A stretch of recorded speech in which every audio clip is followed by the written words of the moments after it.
We're driven by the search for better. But when it comes to hiring, the best way to search for a candidate isn't to search at all. Don't search, match with Indeed.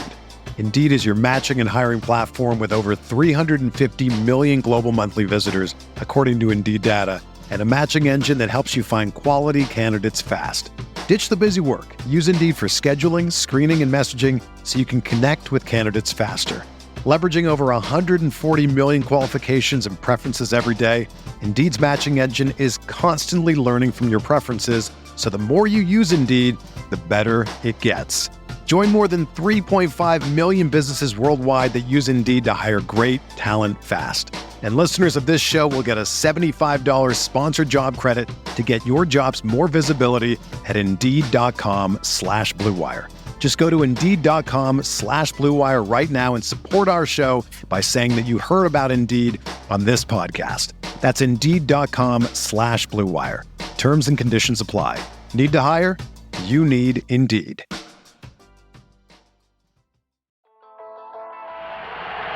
The 1-2 pitch, ball lined to out, it's short, he throws, it's over! The Brewers have won the American League pennant! Milwaukee, you have a World Series! Hit in the air, Yount makes a great catch, and Juan Nieves has thrown the first no-hitter in Milwaukee Brewer history! Swings, and here it is! A base hit in the right center! He's done it! 3,000 for Robin. And there's a drive in the left field. This is hit well. And it's gone! Robin Braun! A two-run home run!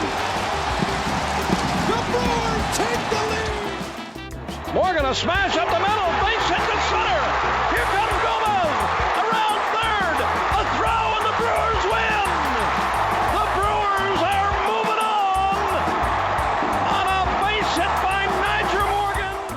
Here it is. Yelich sends one to right center and deep. Get up. Get up. Get out of here and gone for Yelich. You're cruising for a Brewsing with me, Andrew Snyder, and a special guest as we talk all things Milwaukee Brewers for the Eurostep Podcast Network and Blue Wire Podcast. Obviously coming to recap the series against the Kansas City Royals. If you're listening to this, you know that there was no recap of the Chicago Cubs series, the Brewers' first meeting with former manager Craig Counsell. If you're in the GSPN Discord, gspn.info, or if you follow Adam McGee on Twitter, you know that my co-host Adam is currently recovering from arm surgery. He's on the mend. Obviously, a scary weekend for Adam going through that. So, given the timeliness of him undergoing that surgery and the series ending when it did not feel right in any of our bones to record a series recapping a baseball game.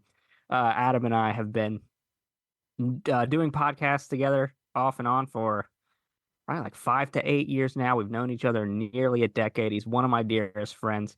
And the most important thing right now is that Adam gets healed up and gets back to a spot where he's feeling like himself again. So if you're listening to this podcast, it means that by virtue of, being a listener or a friend in the Discord, it means you're Adam's friends too. So if you want to send him well wishes and positive thoughts as we wait for him to return to the podcast, please do that. Hoping he might be back for the Cardinal series, but obviously we're going to let him stay on the IL as long as possible because all that matters is his health. Because at the end of the day, sports are the most important, least important things, but they're not more important than a person's health.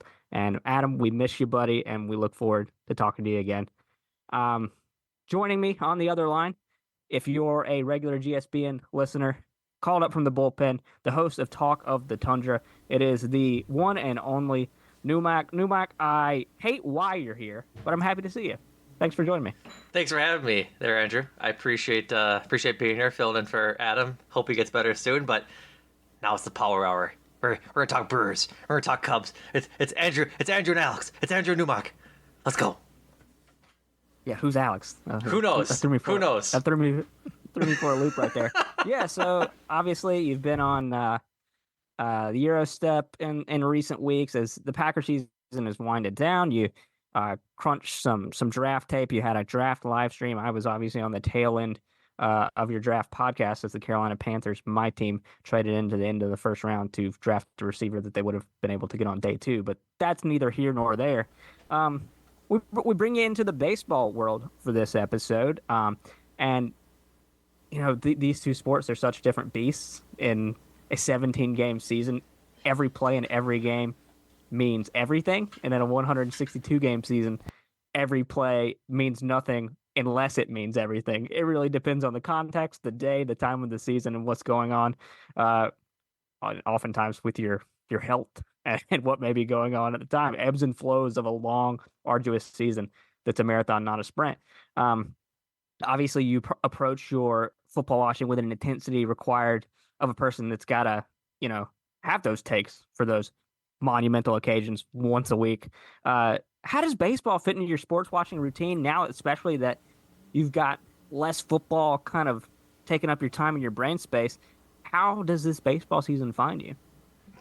Baseball has always found me as a sport I have on pretty much all the time.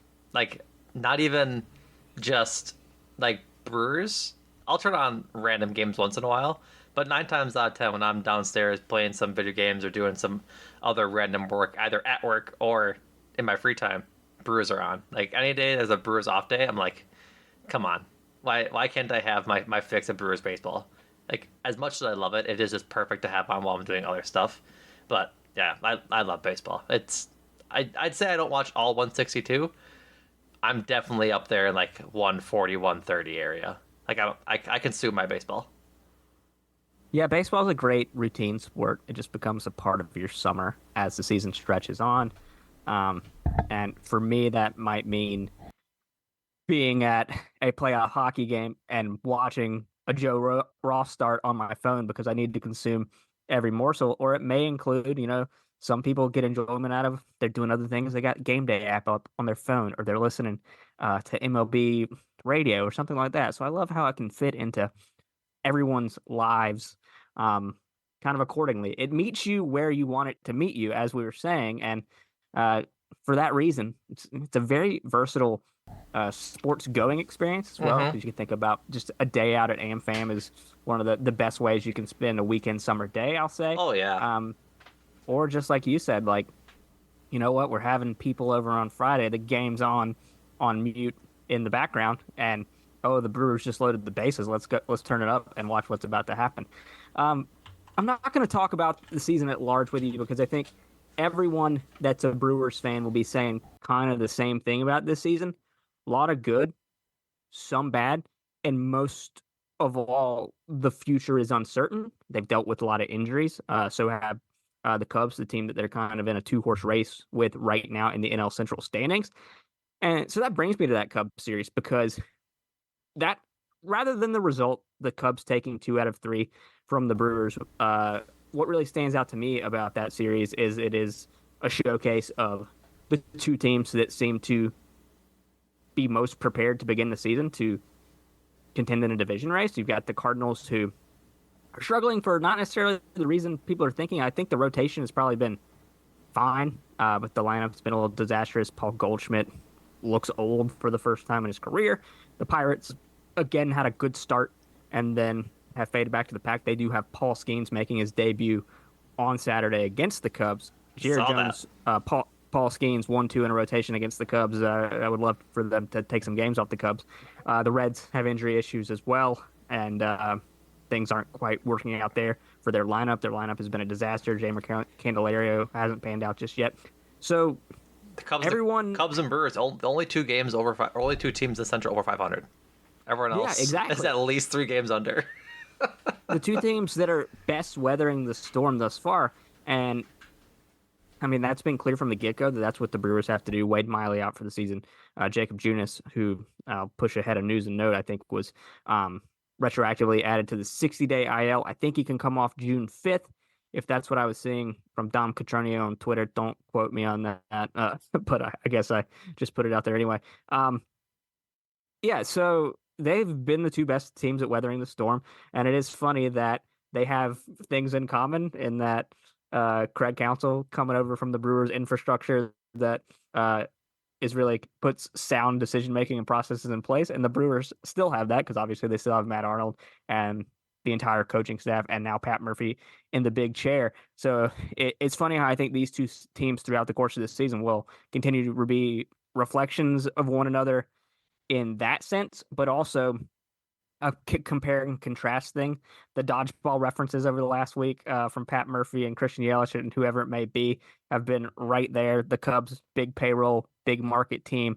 The Brewers are the average Joe's gym, smallest market in Major League Baseball, and really trying to put it together in a patchwork sort of sense.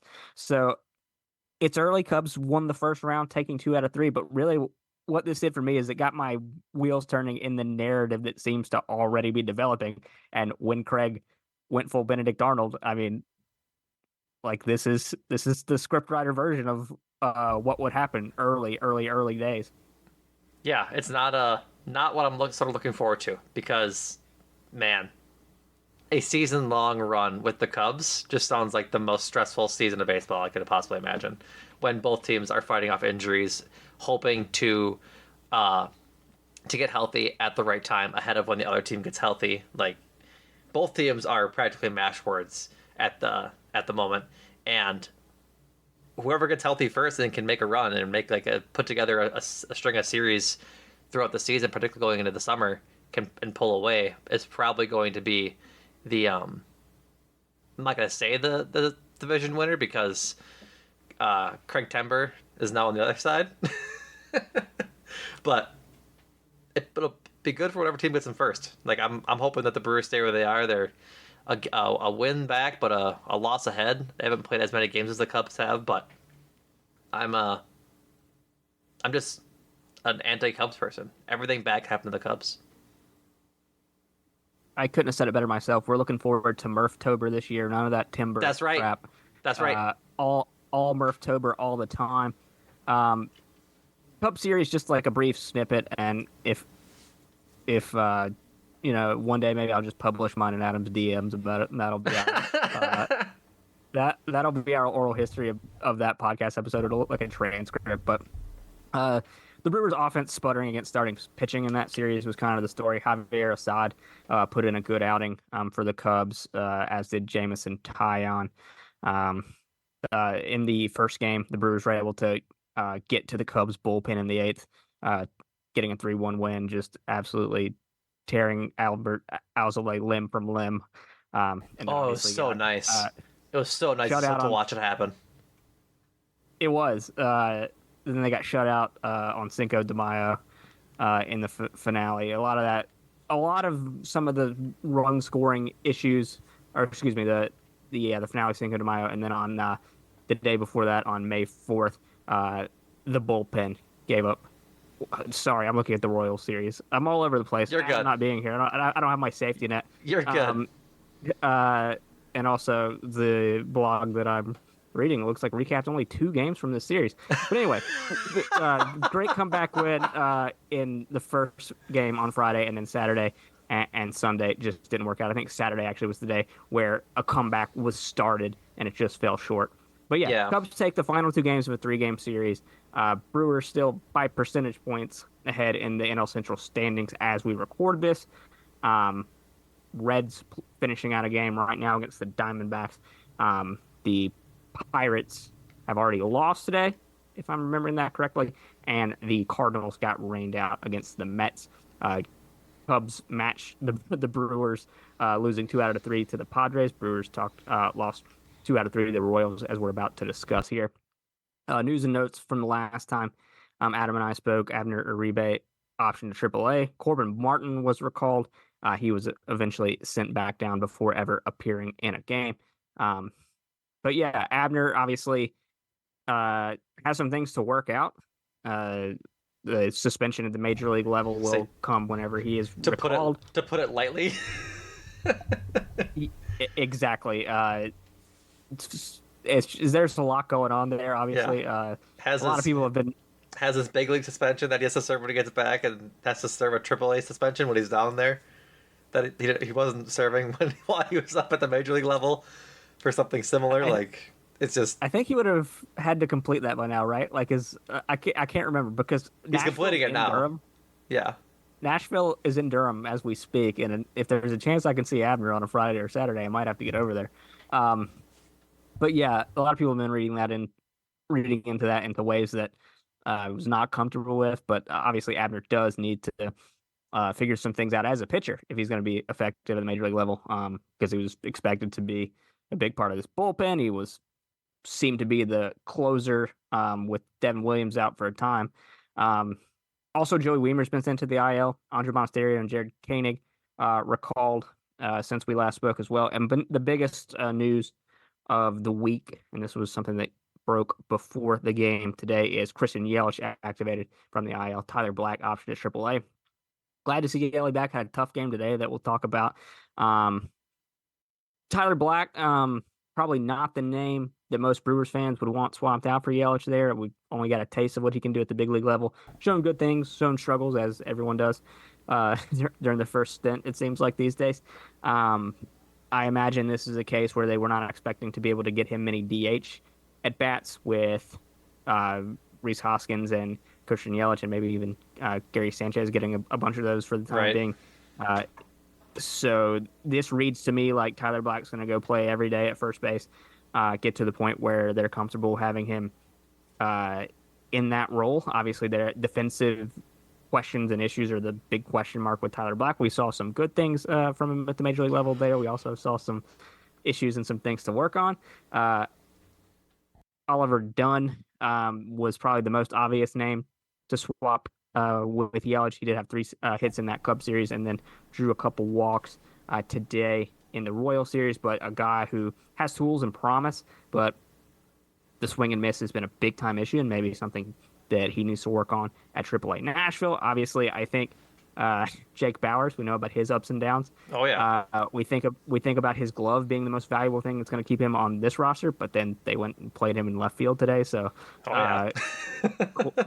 questionable things there. If Jake Bauers is in the lineup, I want his lean, mean picking machine over at first base because that's what he's there for. So honestly, I think the biggest thing with Murph right now is that the way he organizes the field and the lineup is like just goes against everything we've known for the past Kozlov's there for 8-9 years. Like it's just such a stark difference. You'll get a different person leading off every day with Murph's lineup, and you'll have Ortiz playing third. You'll have Monasterio playing third. You'll have Tyler Black, I think, played a stint at third, if not mistaken. Bauers in left. Bauers at first. Sanchez at first at some point yesterday because I think he had to play. Like the fielding arrangement and just the way that he organizes his lineup, I feel like it just darts at a wall. See what sticks. Yeah, Gary Sanchez started at first in the finale of this Royal series. Had an issue where he was unable to keep his foot on the bag on a wayward Bryce Trang throw trying to turn a double play, but also made a really nice defensive play. It was slick. Line drive. I know he can move like that. Yeah, so it was one of those things where he was keeping us on our toes all day, one way or the other. Yeah, I think eventually we'll settle into a situation where Joey Ortiz is that nailed on everyday third baseman. He said as much, or probably said as much earlier in the week, but he was framing it more as like I'm giving Dunn one more shot to show me something. So it'll be interesting to see the evolution of that and whether or not certain shifts to the roster allow Tyler Black to come back up and get more time at first base and DH. Yeah, it seems like they don't think he's a third baseman. I think he played one game there at Nashville, hasn't gotten any big league time there thus far, and it seems like that's just a no-go. We had a conversation in the Discord today about whether or not this trip to Nashville could be something that also sees him get some time in left field. Maybe a lot of evaluators and prospect writers during his time in the minor leagues suggested that he has the athleticism, speed to be a average to above average corner outfielder and maybe even center fielder. I don't think that's in the cards with Choreo and Frelick and Mitchell eventually coming back. So obviously there is that depth of outfield log jam. Even if there has been some underperformance from guys we were expecting to take leaps this year. Just like you said, the biggest conversation starter about this week and the last few weeks is just like anything can happen at any time, and we just need to be prepared for it. But yeah, the biggest part of that news is Yelich coming back and slotting into the middle of that order, lengthening that lineup. Even after a tough first game, we're going to see if Yelich can slot back into something close to that MVP-like form that he was showing. We're driven by the search for better. But when it comes to hiring, the best way to search for a candidate isn't to search at all. Don't search, match with Indeed. Indeed is your matching and hiring platform with over 350 million global monthly visitors, according to Indeed data, and a matching engine that helps you find quality candidates fast. Ditch the busy work. Use Indeed for scheduling, screening, and messaging so you can connect with candidates faster.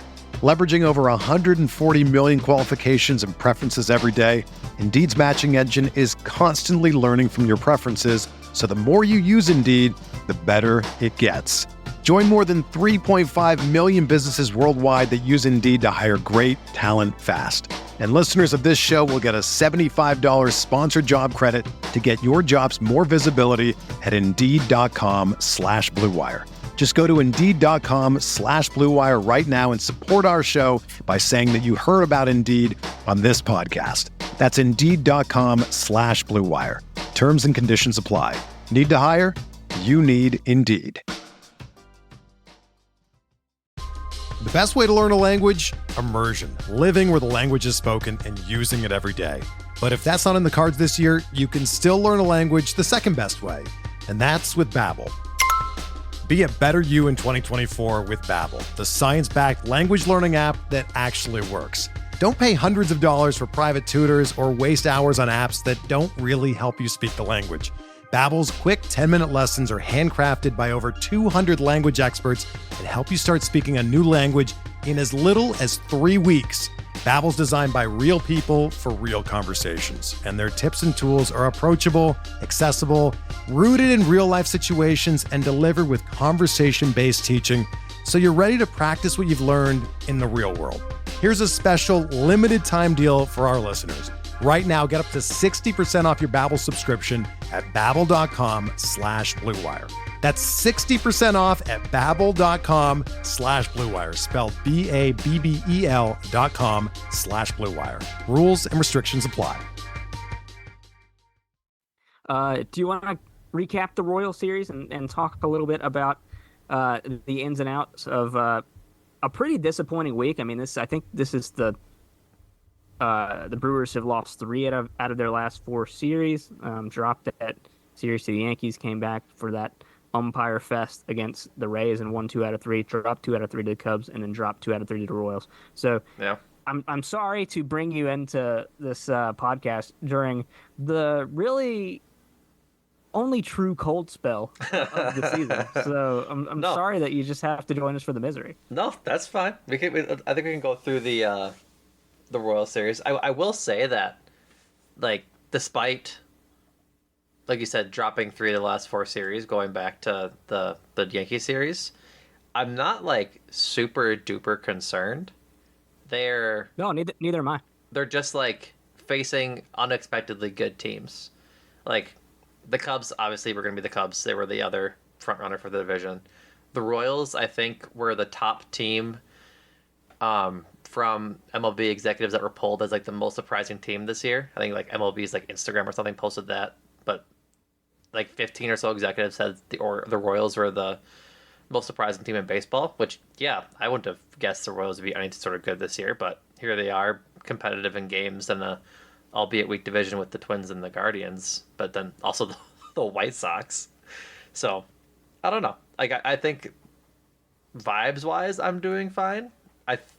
I think I'm personally doing a better job of mitigating my emotions with the Brewers and their losses right now because they're just so hurt. Like, we're missing a Freddie start. Wade's out for the year. We don't have Woody, obviously, but then Abner going down. A couple of, like, Devin's still not around. Their pitching is just not at full health.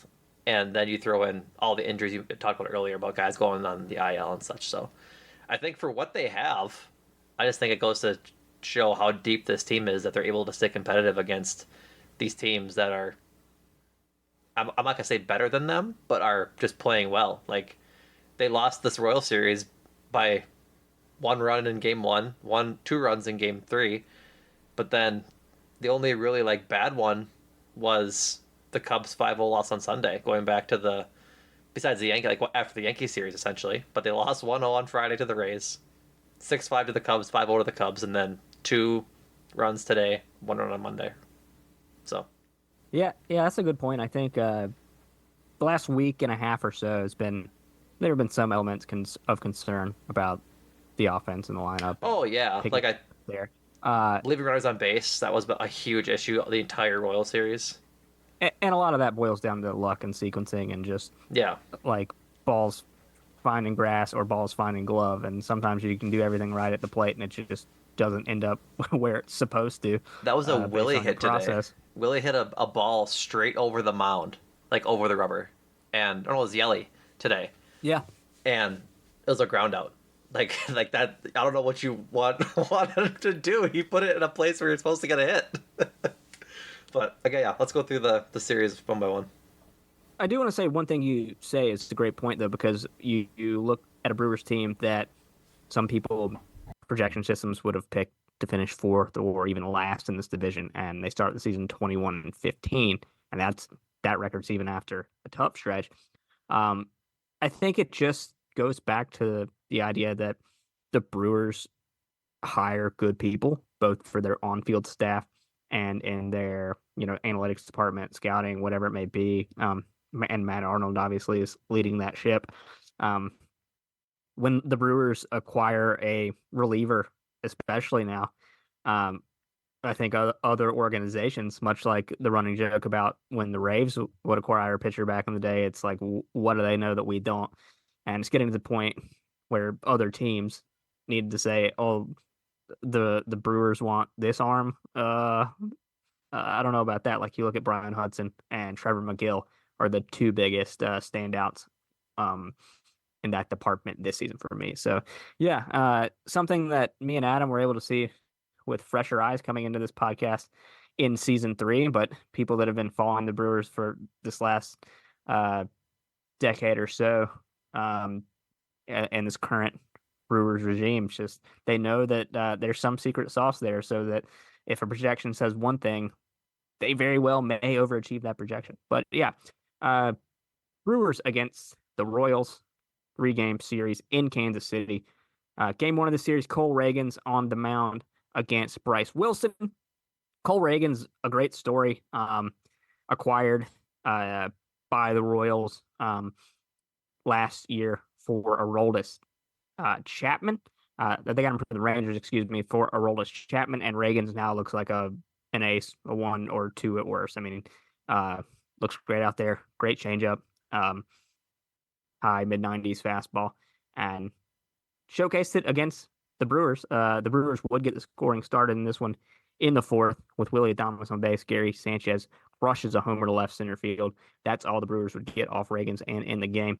6 innings pitched, 2 hits, just the 2 runs on the Sanchez homer, pair of walks and 8 strikeouts. So good outing from Reagan's. He was matched toe-to-toe by Bryce Wilson. Obviously, Bryce Wilson expected to be in that middle relief role for most of the season, the bulk innings guy, and instead he's been forced into that starting rotation, and he's acquitted himself well, pitching his way in and out of traffic, and now seems to be a mainstay in the rotation, and at least until they get fully healthy. 2.40 ERA on the season across 10 games played, 4 of those starts, 30 innings, 8 earned runs allowed in those 30 innings. In the game against the Royals, Bryce goes 6 innings, just 1 hit, pitches around 3 walks, 6 strikeouts, up to 89 pitches. Great work from Wilson to really assert himself. And as long as he's here and banking these innings, that's valuable for the Brewers. His last inning of work started the inning with runners on first and second with no outs, induces a Vinny Pasquantino double play after a 10-pitch at bat, gets to the next guy, gets out of the inning to complete his day. Great work from Bryce Wilson. Don't know if you had any thoughts on Reagan's, Wilson, or anything else that happened in the early portions of this game? That Reagan's fellow can deal. That's for darn sure. That was pretty impressive to watch him just deal 95 pitches, 8 Ks, only 2 walks and 2 hits. One of those being that Sanchez homer. But yeah, he was impressive, and I've been somewhat surprised by Bryce Wilson just in that starter role, because your good friend and buddy, typically that's a long reliever guy, out of the bullpen last year, and has stepped into a role where, again, they just need an arm there. And to go 6 strong, giving up 1 hit is pretty good, I'd say.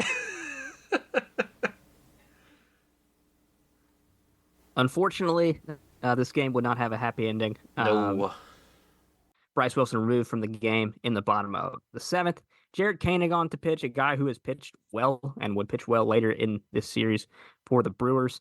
Left on left matchup. I don't hate the process here. Comes up to face Nick Massey, but Massey homers to right center. That makes it 2-1.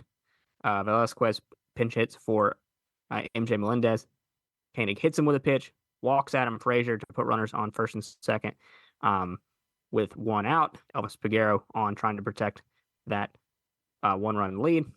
Ronald Blanco reaches on an infield single that puts runners at every base, and then a Michael Garcia single to center scores a pair of runs to make it 3-2 Kansas City. Peguero then eventually walks Bobby Witt Jr. Hobie Milner comes on to clean up the mess. Probably not the guy I would have gone to in that situation, despite Koenig being reliable thus far this season. I've also been a proponent of, you have to use the guys in your bullpen across the course of a 162-game season. There have been opportunities where Murph has taxed some of the A bullpen maybe when he didn't need to and should have gone to a guy like Koenig. But in this situation with the 2-0 lead in the 7th, I think this is maybe a situation where you go to that A bullpen immediately. Hobie Milner would have been my thought there. Murph did mention in the aftermath there that he did not like the matchups of the righties that were behind Massey there. Nevertheless, that's what into the game. Obviously, you got to score more than 2 runs to win a baseball game, because that's what did the Brewers in. But there was kind of that flashpoint moment in that game that a lot of people were talking about on the internet. So while I disagreed with and probably would not have gone the same route as Murph, I'm kind of a hypocrite if I don't at least acknowledge that to get through the season, they're going to have to use guys like Jared Koenig to get outs, and maybe he trusted him in a little bit too high leverage of a situation when he had other guys he could go to. Yeah, probably. I think I see both sides there. Obviously, you can't play every game like it's going to be game 162 to get into the playoffs, or a playoff game. Like, you just got to use your B guys at some point to get outs. And having a guy that, like, before that, Koenig had pitched quite well, I think. And so I don't hate the move either. I think it colors, it makes games 2 and 3 like more quote unquote must win situations. So you haven't gotten to it yet, but to end the game in the 8th inning, yes, go ahead. The process you can go for it, but I want to talk about the process in the 8th inning for the Brewers. Yeah, I'll set you up right here. So right after Hobie Milner gets out of the inning, Tyler Duffy on to pitch for Kansas City. Chorio leads off with a single. Oliver Dunn pinch hits for Andrew Monasterio and flies out to left. William Contreras then walks, so runners on first and second with 1 out at that point, I believe.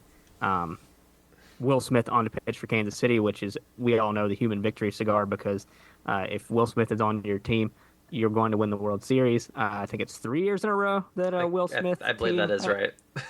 So congrats to the future World Series champion Kansas City Royals for their 2024 World Series. But anyway, I can set you up there because the double steal, I guess, went awry. Jackson Chorio caught stealing third. Contreras makes it to second, but then Bryce Turang flies out to end the inning. Thoughts on that? I just think it's horrible process. Like, Bryce Turang is hitting almost 300 this season. Just let your guy hit. If he flies out with men on first and second, you still have another shot. Bryce Terang, left-handed hitter. Salvador Perez had a line, like a straight shot towards his throw on third. Like, I know Churrio's fast. We've seen him run fast, but I just never believe that stealing third in a situation like that when there's only one out. Like, if there's no outs, sure, I don't think I hate it so much. But getting it out at third and then having Contreras at second, you're in the same exact situation, only just one mistake, I guess, fewer to make to earn a run. And that's just I just think that's the worst process you could have had. Because if a bloop single to the outfield is going to score true anyways if he's running on the pitch, like he's fast, he'll get there. And so I don't think he needs an extra like 90 feet like a Gary Sanchez would have, or like anybody slower than Jackson Chourio would have. Like, I think he could have scored from second easily on a base hit. So double stealing, and I think the idea is maybe you can score two and take the lead. I get that, but why not just score one to tie it and still have one out? Worst case, Contreras is still at second with one out, or he's at third with one out. Like, I just don't think that was the right process, and Terrain ultimately flies out to center to end the inning, and there goes that. I was feeling that way in the moment. Obviously, they challenged the ruling on the field, and that was upheld. Because if Angel Hernandez is blind, is why he was in the worst position possible to make that call, and I think he was blatantly wrong, frankly, and it was close. Like, I understand the stands calls versus the confirmed call. I still think the process is bad. Yeah, I liked. I was feeling the same as you in the moment, and then I can't remember who on the broadcast today when Will Smith came in. They were talking about him as a guy that you can just like run all over. I haven't Googled that to back it up with data, but if that's true about Will Smith, fair enough. And also, just like to your point, we got to get Angel Hernandez out of baseball. I know this isn't a new take. John Heyman's even been tweeting about it lately, but. Who's the guy that's usually on the John Boy podcasts? He looks like Ian Rappaport, but isn't. It's black Trevor. No, is it? No, black hair.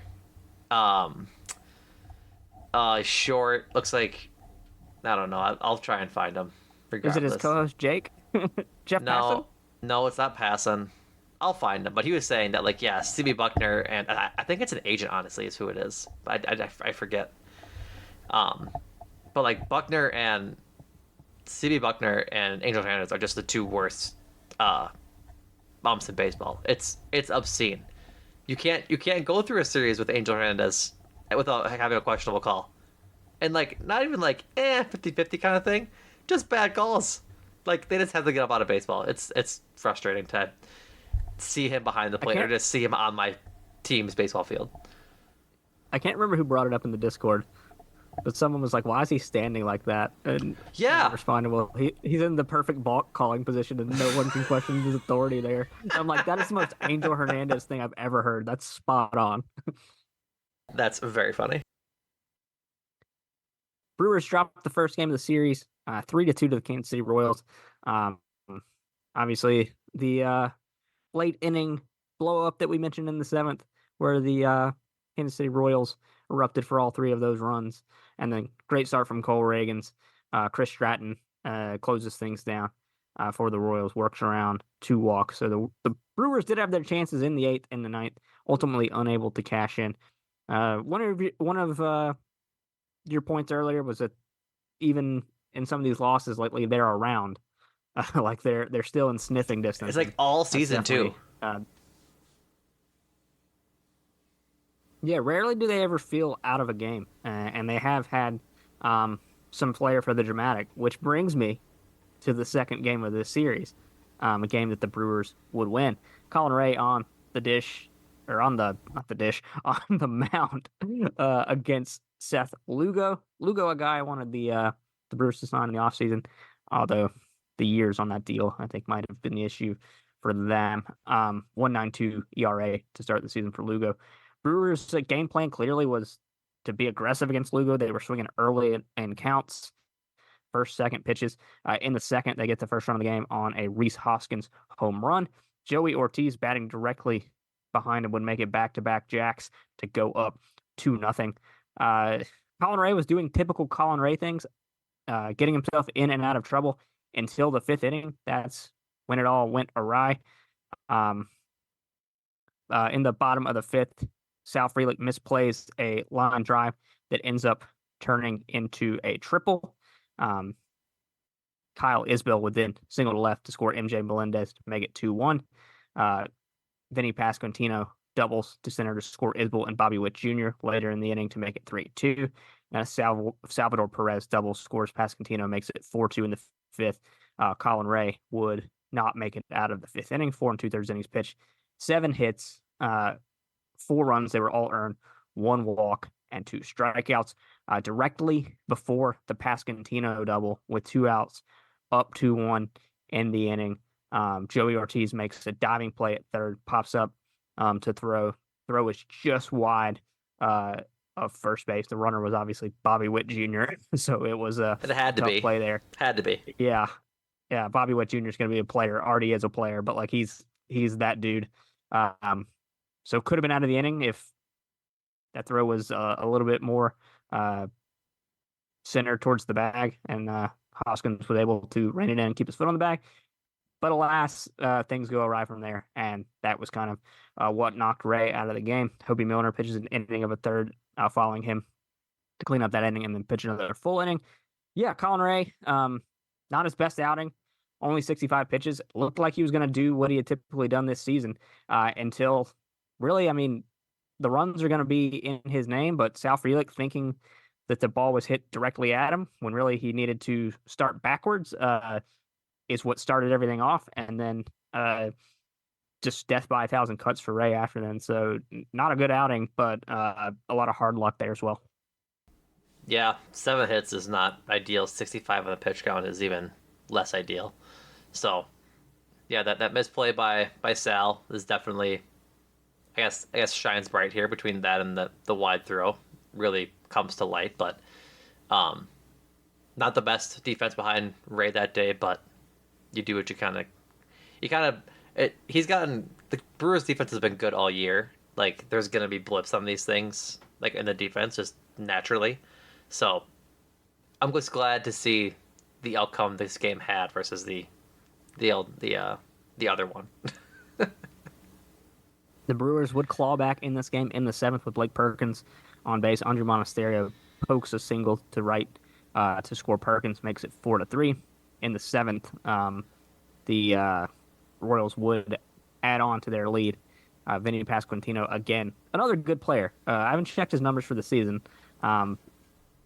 but a guy that I've always thought, can be a guy, can be a contributor on your team. He was, I think, out of all of last season after sustaining an injury. So Pasquantino healthy and unfortunately wreaking havoc on the Brewers in this game. But this game would have a happy ending and a flair for the dramatic, as I mentioned before.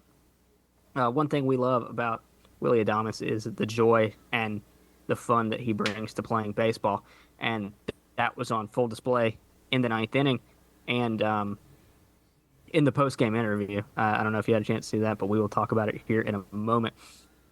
Top of the 9th inning, James McArthur on to pitch for Kansas City. Blake Perkins ground out to short. Andrew Monasterio pop out. Looks like the Brewers' day would be done down to their last out. William Contreras doubles down the third base line. Gary Sanchez draws a walk. Willy Adames steps to the plate. Now, apparently, we would learn in the aftermath that he had been having some friendly chirping and trash talk with some Royals fans near the on-deck circle. And they told him, go hit a 3-run homer here. And Willie's response was, bet. And bet Willie did as he crushed a home run into the left field stands. 6-5 Brewers at that point. Bryce Strang would reach on an infield single next, and then Rhys Hoskins flies out to center. No more runs for the Brewers in that inning, but how can you not be romantic about baseball, and how can you not be romantic about Willy Adames? Yeah, that was an absolute just rocket out to left field. Caught by Trevor McGill, was a Yes, that was a great moment. great moment. Catches it, holds it above his head, and then just flips it to whoever and keeps on warming up for the ninth. It was awesome. Like, Willie is just such a awesome, fun player to watch, and a guy that I'm glad is on my baseball team.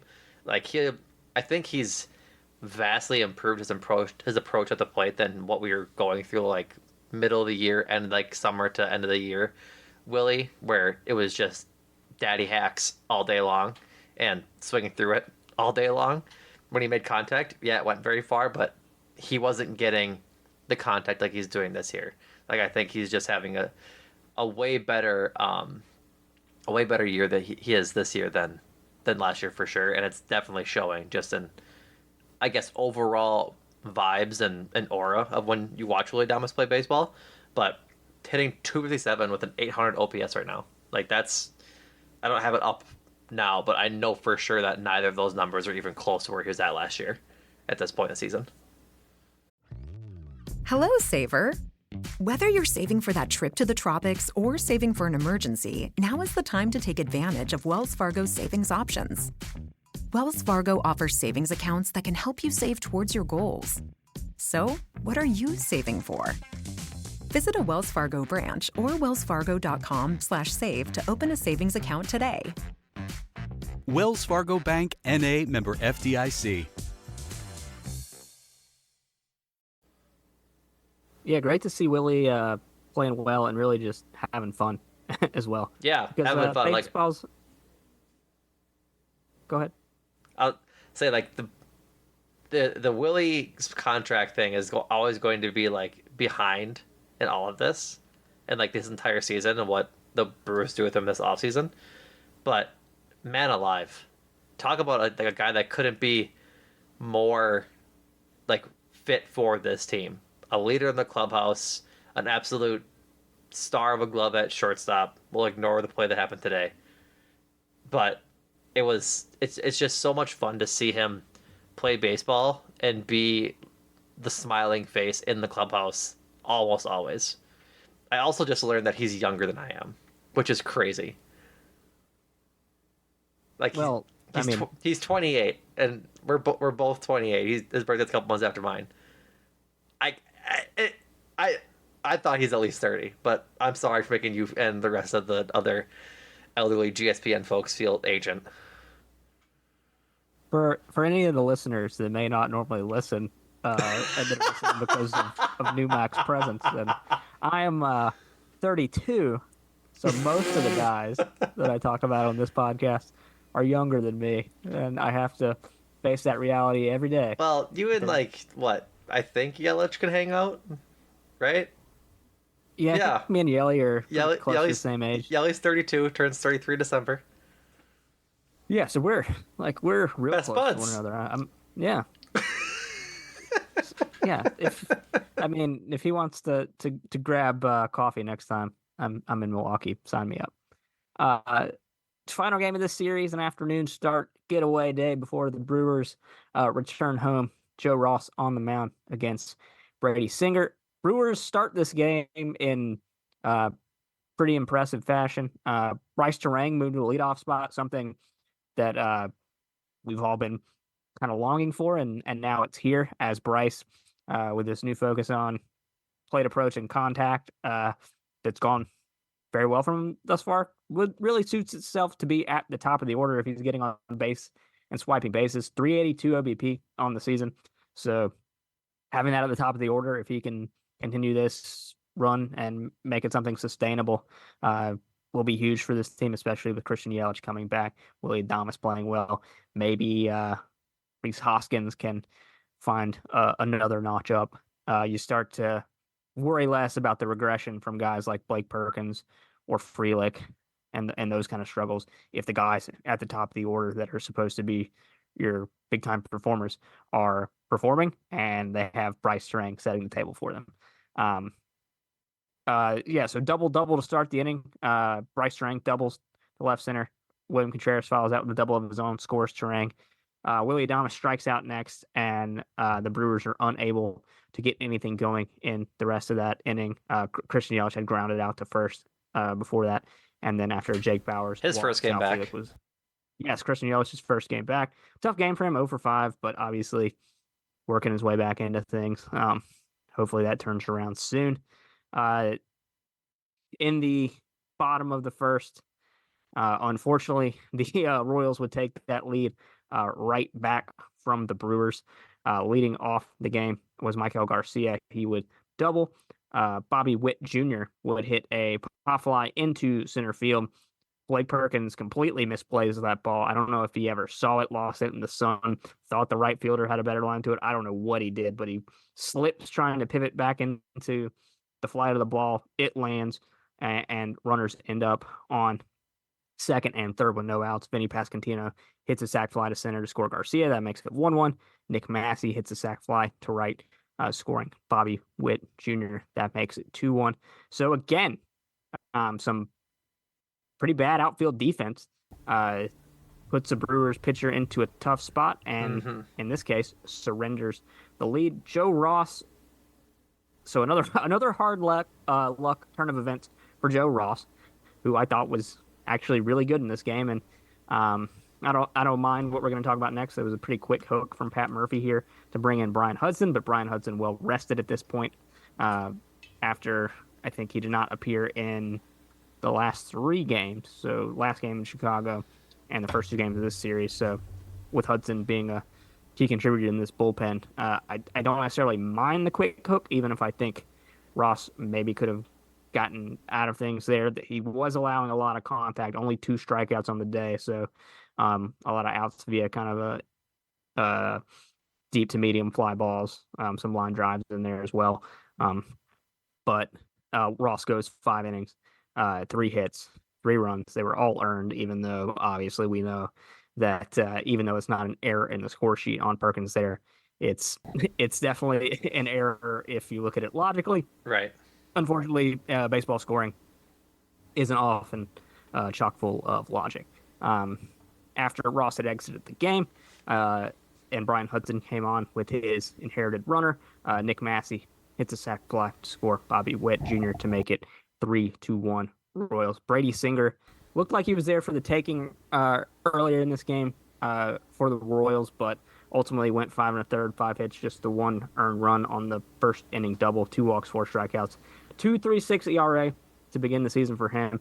So the Royals, who are 22-16 now, a team that hopes to be feisty and stay in the AL Central race, along with the Guardians, Twins, and Tigers, who have a lot of teams other than the White Sox have seemed pretty competent in the AL Central thus far to start the season. So kind of a fun division, even though it's a division that gets crapped on a lot. Hashtag no sorries to Ty. Even by me. I did it like 20 minutes ago. Oh, did you? Okay. So we can let it rip, I guess. That's right. So 3-1 after the sac fly. Brewers unable to really get to Brady Singer. In the 7th, down 3-1, Gary Sanchez would unleash his second homer of the series to right center field this time. But in the 8th, with the All Pimps coming on to the mound without having really worked in a while, and it did not go well. Bobby Witt Jr. homer makes it 4-2. Adam Frazier single makes it 5-2. Freddie Fermin single makes it 6-2. Pimps gets 1 out in the inning, 5 hits, 3 runs, all earned, 1 walk, no strikeouts. His ERA is up to 5.25 after the tough outing. Another guy that maybe could have gotten some work earlier in the series, so you don't wind up with him showing this degree of rust. Kevin Herget would make his Brewers debut and record 2 outs to get out of the inning, and then the Brewers would try to muster a comeback in the 9th. A Bryce Terang double scores Gary Sanchez to make it 6-3. William Contreras follows with a ground out to first to make it 6-4, but then Christian Yelich is retired to end the game. Brewers lose 6-4 on getaway day. To your point, a series where they easily could have won all 3 games. They easily could have lost all 3 games. So, yeah, kind of a kick in the teeth, but kind of is what it is when you're playing a competent team and you give them extra opportunities to beat you by not playing sound defense. Right, that's right. I forget where the Adames flubbed grounder was in this sequence. I think it was either in that 8th inning or earlier. I think maybe in the 6th. I forget which one it was, but either way, just like the defense wasn't as sharp as it has been all season long, and that helped contribute to the loss for sure today and in the earlier on Monday. But it is what it is. You'll have that in a 162 game season. Hopefully, it gets to be a little more shiny and polished up by the time they finally come back home. I should say finally, it's only been a week, but they come back home to face the Cardinals this weekend. Yeah, some of the things I'm looking to monitor as things goes on, like we said, some of the regression that guys like Blake Perkins are showing at the plate. Sal Frelick's never really clicked on this season. What does that look like? Do we eventually get the full-on swap from Oliver Dunn to Joey Ortiz as the mainstay over there at third base? Gary Sanchez obviously tapping into his power in this series is a guy that if he's getting regular DH at bats or is a powerful pinch hit option off the bench, it's exciting to think about just like the damage that he can do. I mean, he's kind of an all or nothing guy, also with some walks scattered in there. 317 OBP, 554 slug, so I think that's an 871 OPS after his first week with the Brewers. It looked like he couldn't hit anything, but things have turned around there. And then obviously what happens with the rotation, and like when does Abner Uribe come back to the Brewers? I think it's got to be during a stretch in the season where you've got a rested bullpen so that you can afford to have a guy rostered that is not available. Right. And also, because what do they need to see from him at Nashville games before doing that? Yeah, right.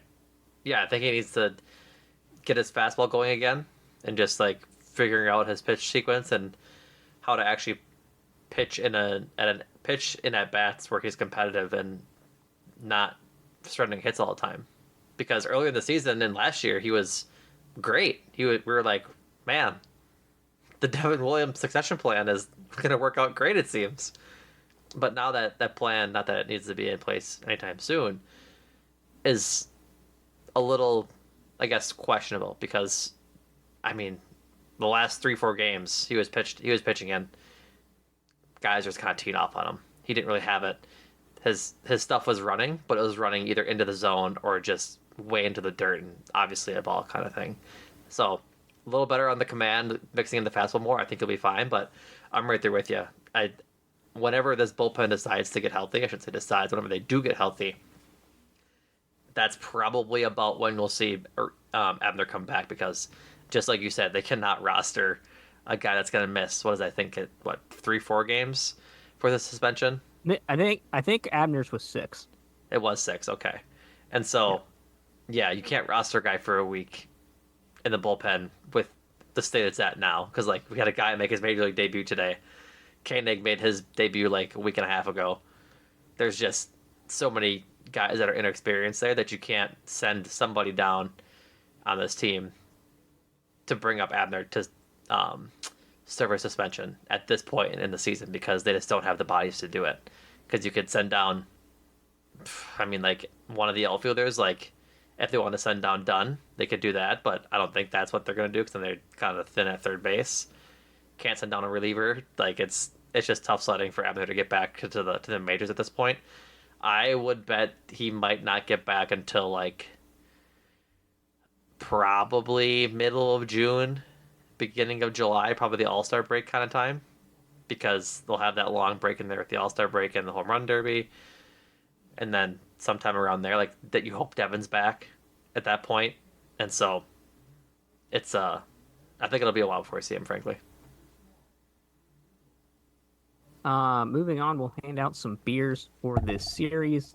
Cubs beers will be included in the GSBN.Substack piece. GSBN.info. Take a look for that. Me and Adam had some discussions and compiled beers there. Also, it was a weird series just because of how poor the offense was for stretches. So we had a combination of guys who had been slumping lately who were busting out of their slumps a little bit that we wanted to reward. And then there were a couple of mainstays who maybe were just right around or just slightly below the bare minimum of what we'd expect from them. And so Logan, friend of the podcast, helped me process those last few selections. And so shout out to him for helping out. Always there to talk through prospects and just baseball in general with me. So that's nice. That's right. For this Royal Series, Bryce Terang gets a couple of beers. I think he was on base in more than half of his plate appearances or thereabouts. Excellent work from him. Gary Sanchez, drawing big walks, hitting homers, gets a pair of beers. Willie Adames gets a beer. William Contreras gets a beer. Bryce Terang gets a beer. Or no, Bryce Wilson gets a beer. I'm all over the place. Joe Ross gets a beer. Hobie Milner gets a beer, and Trevor McGill gets a beer as well.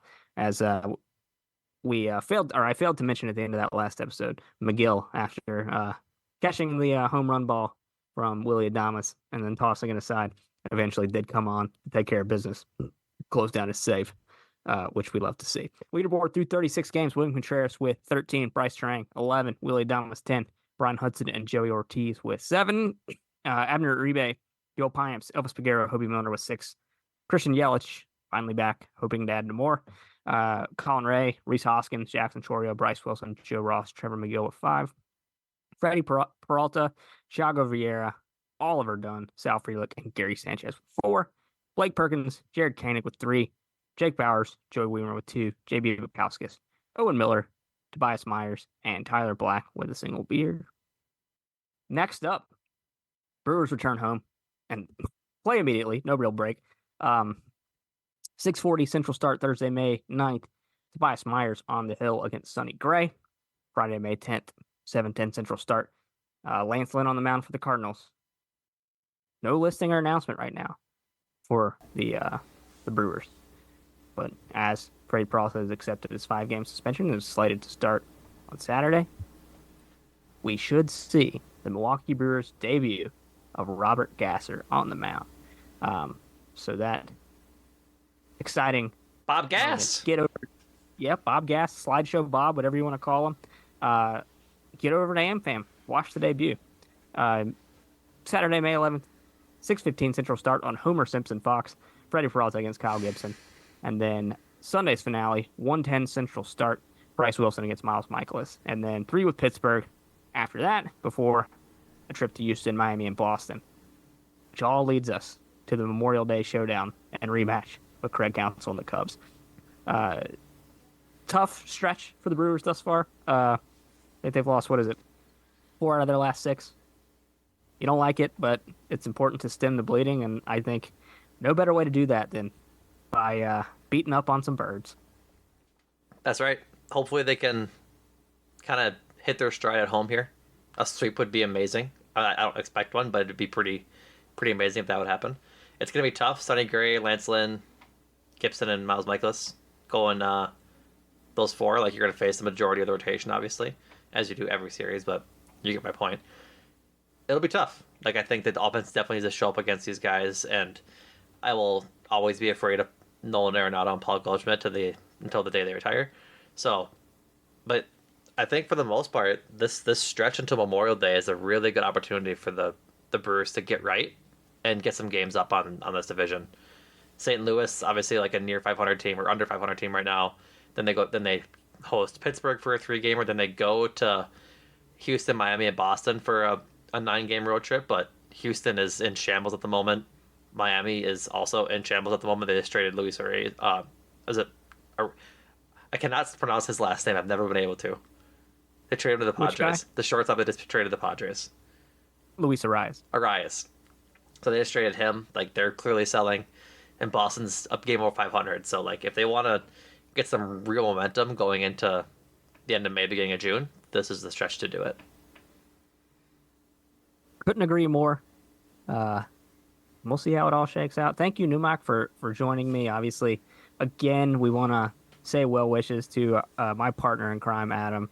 Hope you're feeling better. Hope you can be across a Zoom from me sometime soon to talk about the Brewers and to talk about movies. But to find anything that you need to find on the Eurostep Podcast Network, go to gspn.info. We've got the Eurostep podcast hosted by Ty Windish and Rohan Kadi. I assume there will be an episode this week. Obviously, the tough news breaking today that Thanasis Antetokounmpo has torn his Achilles. Never want to see anything like that. Obviously, the season ending in the first round to the Indiana Pacers with Dame battling injury, Giannis battling injury. This season did not go as planned, but it seems like everyone's in good spirits heading into the offseason. Dame and Giannis on the same page, Doc on the same page with them. So I'm sure draft coverage will come up with two pretty enticing picks there. So listen to Ty and Rohan on the Eurostep podcast. Win in 6 podcast. As I mentioned, my co-host Adam and Jordan Tresky, your co-host on Talk of the Tundra. That's right. Obviously, their schedule is probably going to be TBD as well for now. But they always do great kind of big picture stuff about the Bucks, looking back to look forward, looking forward, or sitting in the now and asking what it all means. They do a great job of that. And Talk of the Tundra, Green Bay Packers podcast, hosted by you, Numac, and Jordan Tresky. You've just done a bunch of draft stuff. Oh, yeah. That was all great.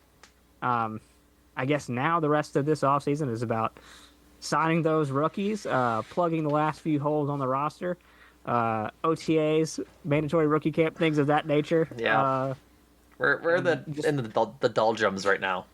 This is the real beginning of the offseason for the NFL. They got the what's the word? 5th-year options are already done. Like that came and went. Waiting on Jordan Love's contract extension whenever that may fall, but from now until training camp, it's really just OTAs and the schedule release. So we got some other things we're working on. We'll be uploading weekly every other week kind of so until the wrap up for the season starts. But yeah, check us out.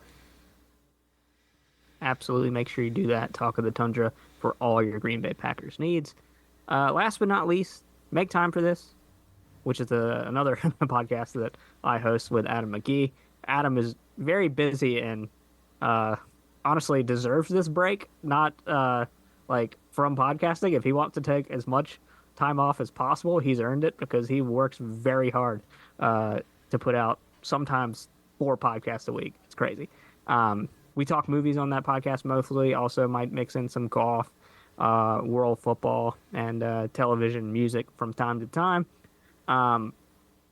New episode coming either at the end of this week or early next week on Luca Guadagnino's Challengers, which was a movie I quite liked. Spoiler alert.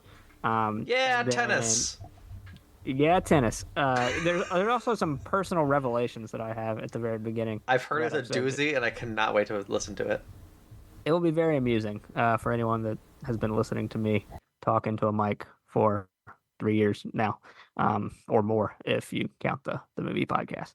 Also have an episode at some point, pending Adam's availability and health, on David Leitch's The Fall Guy, starring Ryan Gosling and Emily Blunt. I think it's actually just called Fall Guy, but we both saw that in recent days. Haven't got time to talk to him about it, but I thought it was really fun. And then also The Idea of You, Michael Showalter's movie starring Anne Hathaway. But I saw that one. Did you? Yeah, it was good. Yeah, it was really good. It's as good as a romantic drama can be. And Anne Hathaway is a queen. That's right. That does it. Everything I've just said can be found at gspn.info. We'll be back in some form or fashion next week to recap this Cardinal series. But thank you, Numac. Have a great day.